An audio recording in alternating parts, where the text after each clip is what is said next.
And finally, a group of refugees and asylum seekers from Pakistan were released from Thailand's immigration detention center in Bangkok this morning after being detained for 6 months. Their release was materialized through the cooperation between the kingdom's civil society groups and the Thai government. The 96 Pakistani released this morning are Ahmadi Muslims who arrived in Thailand last December to seek a refugee status from the UN Refugee Agency in Bangkok after being discriminated against in their country due to their religious belief.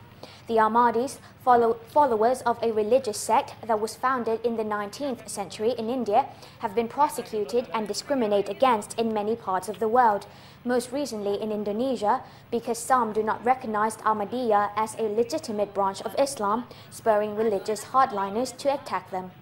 Through the cooperation between the Thai government and civil society groups like the Asia-Pacific Refugee Rights Network, the Thai Committee for Refugees, as well as the National Human Rights Commission of Thailand, the Pakistani Ahmadis were released on bails from a newly launched Refugee Freedom Fund.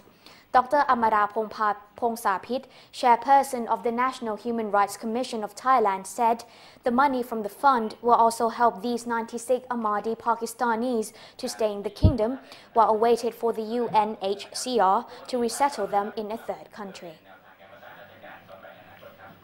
After today, the foundation who set up the fund will take care of their living conditions somewhere here near Bangkok. And meanwhile, the UNHCR will process their request for third country settlement.